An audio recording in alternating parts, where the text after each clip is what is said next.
Hechos, acontecimientos y personajes del automovilismo. Más historias del automovilismo. 7 de agosto. Año 1955. Día favorable para Juan Gálvez. Ganaba en el año 1955 y repetía en el año 1960.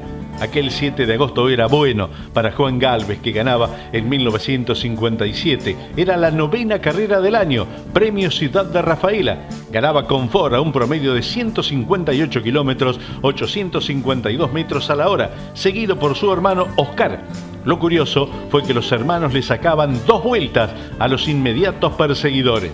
Ganaba Juan Gálvez, segundo Oscar, tercero Pablo Facchini. 5 años después, en el año 1960, volvía a repetirse la historia. Esta vez ganaba la 13ª carrera del campeonato. Era la Vuelta de Hugues. La prueba que por aquellos años era la de mayor interés entre los competidores y por ende la convocatoria del público para esta competencia estuvo lo más granado del TC.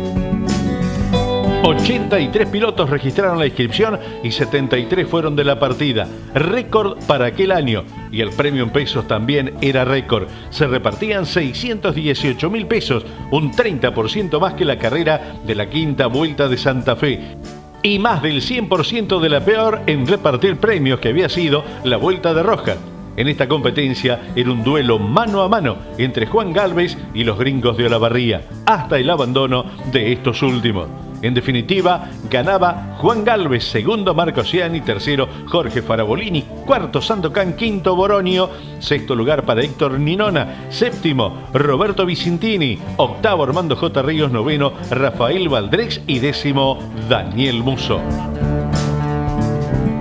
Año 1966, el anexo J, hoy Turismo Nacional, se corría la primera vuelta de Pergamino. Se disputaba la primera vuelta de Pergamino de turismo mejorado. Corrieron 4 categorías. La clase A corrían los de Carlo y los Isar T700. La categoría B, los Renault, competían contra los Fiat 600.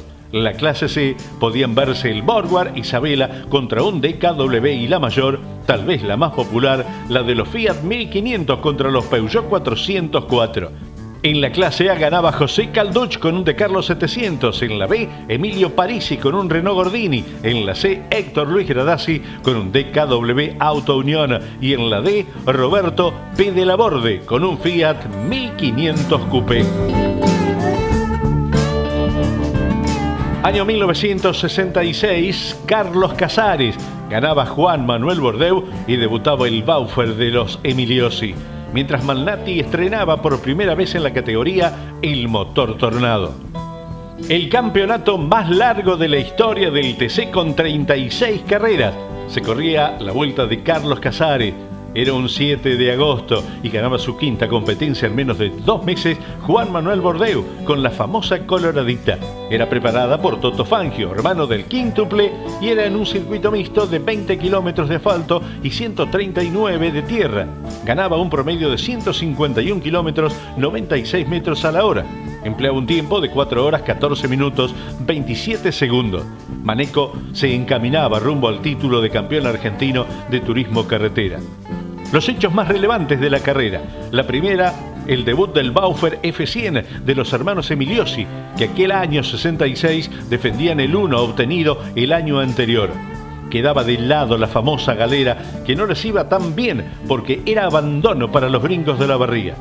El otro es la aparición sobre su tradicional cupecita del motor Tornado que equipaba al Rambler. El Torino todavía no había sido presentado. El que confiaba en este motor era César Horacio Malnati. Los hechos curiosos se presentaban 2 Valiant 3 en manos de Ricardo De Paoli y el seudónimo Carlos Vidal.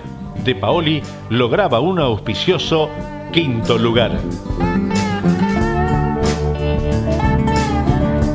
Año 1977. Salvador Macaño lograba su primer triunfo. En el Autódromo de Buenos Aires se festejaba el Día del Niño con un festival de mecánica argentina Fórmula 4. Gran cantidad de pilotos presentes que obligaba a realizar 2 series clasificatorias y un repechaje. La primera serie la ganaba Juan Raibet, seguido por Ricardo Churrut y Luis Corbellieri. La segunda era triunfo de Rubén Rullo, segundo Roberto Milanovic y tercero Armando Vivacqua, todos con Crespi y Renault. Llegaba la final y los muchachos se daban con todo, estaba lo más granado de la categoría. Pilotos que años más tarde trascenderían en el automovilismo nacional, de la talla de Ángel Chivilo, Gustavo Somi, los ya mencionados en las series y el que sería el ganador, Salvador Macaño. La categoría se nutría en su mayoría de los chasis Tulia de Crespi, pero también había chasis Avan, Ortiz y Sergio, después de una dura lucha en pista con toques, despistes y roturas, y cuando parecía que el triunfo estaba entre Rulio y Reibet, la fragilidad mecánica le permitía a Salvador Macaño llevarse el primer triunfo en la categoría y en el orden nacional. Año 1982. Terrible accidente de Didier Pironi en la clasificación del Gran Premio de Alemania. Didier Pironi tenía aquel grave accidente durante las pruebas de clasificación para el Gran Premio de Alemania de Fórmula 1. Era bajo la lluvia y fue cuando al pasar un auto más lento se llevaba por delante el Renault de Alain Prost. Por las heridas sufridas debió abandonar el automovilismo. Hasta ese momento lideraba el campeonato, que finalmente quedaba en poder de Keke Rosberg con Williams. Didier Pironi salía a clasificar bajo un diluvio que caía y con visibilidad casi nula, y los tiempos no eran relevantes. Didier, empeñado en testear el coche en esas condiciones a un ritmo diabólico, terminó colisionando al alcanzar al Renault de Prost, quien manifestó: «Vi el auto de Didier pasar por encima de mi cabeza como un misil». El impacto era terrible. Didier se partía ambas piernas, quedándole una de ellas prácticamente seccionada, unida tan solo por un tendón y su nervio. La muerte había acudido a la cita en un accidente semejante al que se llevaba para siempre a Gilles Villeneuve. Pero aquel treintañero, que aún conservaba sin marchitar una expresión pícara en su rostro, le cerraba la puerta con la entereza y la determinación de que había hecho gala hasta entonces, y dijo: «Todavía no». Después, lamentablemente, perdería la vida en una carrera de motonáutica, y la velocidad era su pasión. 1983, el Giorgio Maldonado ganaba una vez más en la Fórmula 2 Codasur. Año 1983, la Fórmula 2 Codasur se presentaba en Rafaela. Era un 7 de agosto y se corría la séptima fecha. Nuevo triunfo del argentino Guillermo Giorgio Maldonado y escoltado por Alberto Cachi Scaracini, lo que acercaba a Maldonado al título nuevamente. En aquella ocasión, por primera vez continental, gran trabajo de Miguel Ángel Guerra, que regresaba a la categoría y llegando en el tercer escalón del podio. Ganaba Maldonado, segundo Scaracini, tercero Guerra, cuarto Rubén Luis Di Palma, quinto lugar para el profesor Jorge Omar de Río y sexto lugar para Carlos Ridolfi de Chile. Año 1988, en el Autódromo de 9 de julio festejaba Cocho López. El TC se presentaba en el Autódromo de 9 de julio bajo la organización del Autoclub Chivilcoy. Se corría la 12ª vuelta de Chivilcoy y, como no podía ser de otra manera, Emilio Satriano, el representante de la ciudad, marcaba el mejor tiempo clasificatorio.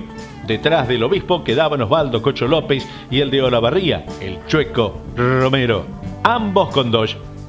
Se corrían dos series. En la primera era para Roberto Urreta Vizcaya, seguido por Mouras y Angeletti. En la segunda estaba el Pato Morresi en lo más alto, seguido por Cocho López y Juan Johnny de Benedicti. En esta serie volvía al TC el Chango Fernandino con el auto del Quilmes Automóvil Club y que lo venía corriendo hasta ese momento Silvio Oltra. La final, con piso muy húmedo y con cielo amenazante, era la duda con qué largar. Elección equivocada para Mouras y Satriano, que elegían las tradicionales Michelin. El resto de los de punta calzaban neumáticos slick. En carrera dura e intensa lucha se la quedaba Cocho López. Participaban, como ya lo mencionaba, el Chueco Romero, que arribaba en el quinto lugar. Fausto Vázquez llegaba en el 15º, Carlos Tomaselo abandonaba y Juan Carlos Espinela terminaba en el puesto 18. Año 1994, José Luis Di Palma se quedaba con todo en Snetterton, Inglaterra. José Luis Di Palma se presentaba allí para una nueva competencia de la Fórmula 2 británica. Aquella temporada ya había ganado en Silverstone y había hecho la pole en Brands Hatch. Estaba luchando por el campeonato y en esta competencia el José se adaptaba muy bien al circuito desde que salió a la pista. Aquel fin de semana se quedaba con la pole, ganaba la competencia en 22 minutos 24 segundos y se quedaba con el récord de vuelta. Fue el piloto a correr en aquella competencia y que aquel año lograba el título.